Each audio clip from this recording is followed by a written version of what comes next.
시간이 지나면 지날수록 이제 자외선에 의한 광노화 현상이 지속되게 되면 기미가 이제 발전을 하죠. 광대에서 시작해서 눈가로 타고 올라가는 경우가 있는데, 이제 이렇게 타고 올라가면은 나이키 그 브랜드 로고랑 사실 되게 비슷하죠. 흔히 나이키 기미라고 이름을 붙여서 얘기를 하거든요. 이런 형태까지 나의 기미가 발전했다라면은 보통 먹는 약을 같이 권유를 드립니다.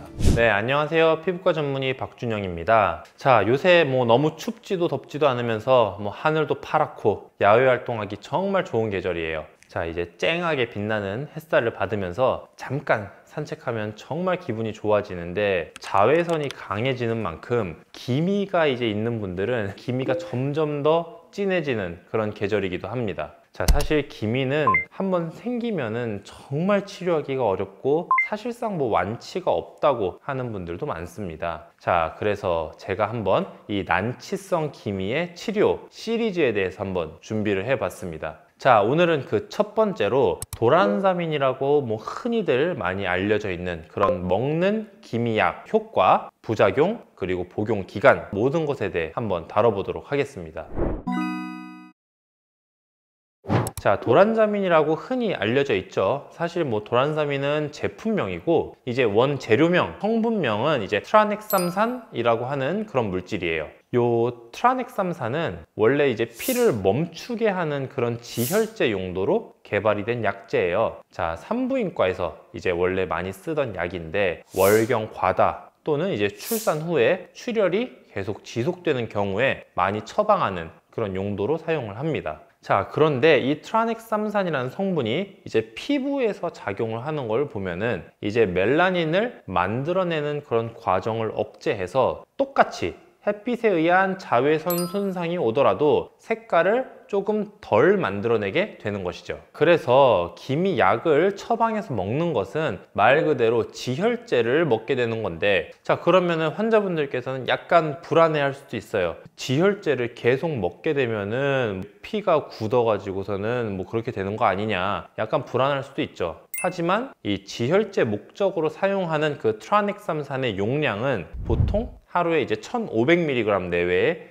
그 정도의 용량을 사용을 하게 되고, 이제 멜라닌 생성을 감소하도록 하는 그런 목적의 트라넥삼산은 기준이 하루에 500mg이에요. 약 3분의 1 정도의 용량이죠. 그래서 기미약을 복용한다고 해서 실제로 지혈 효과가 나타난다거나 아니면은 혈전이 생긴다고 보기는 솔직히 좀 어렵습니다. 자, 물론 이제 뇌혈관 질환이라든지 아니면은 부인과적인 질환, 아니면 다리에 혈전증이 있었던 그런 과거력, 아니면 심장 판막 질환, 이런 기저질환을 가지고 있는 분들은 복용하지 않는 것을 추천드립니다.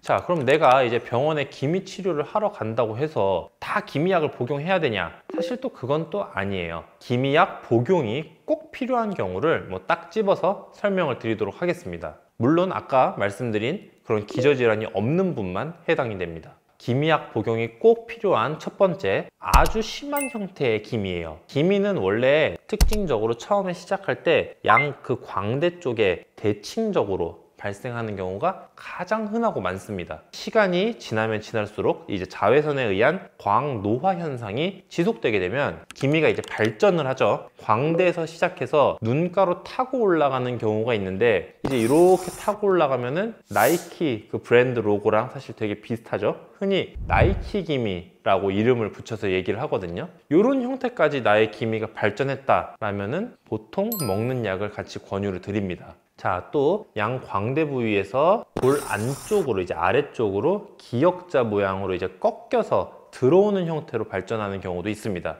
이렇게 발전을 하면은 먹는 약을 권유를 드립니다. 자, 두 번째는 이제 혈관 확장이 동반된 형태의 기미입니다. 자, 기미라는 것은 사실 일종의 광노화 현상으로 이해를 해야 되고 접근을 해야 되거든요. 자, 자외선에 의한 데미지가 40년, 50년 동안 꾸준히 피부에 축적되고 누적이 되다 보니까 이제 멜라닌이 많이 만들어내게 되는 것이죠. 자, 하지만 이 광노화 현상이 이런 갈색 색깔만 만들어내는 건 아니에요. 진피층의 콜라겐 구조도 바꾸고 피부의 모세혈관 확장을 동반하기도 하죠. 그래서 기미가 있으면서 이런 피부에 모세혈관 확장이 많이 보이는 경우에는 광노화가 훨씬 더 많이 진행이 되었다고 판단이 돼요. 늘어난 혈관 주변으로는 그 혈관 자체에서 기미를 만들어내게끔 하는 수많은 이제 신호 전달 물질이 막 분비가 됩니다. 이런 경우에는 사실 이런 신호 전달 물질을 블락 딱 끊어주기 위해서 기미약을 병행해서 치료하는 것을 추천드립니다.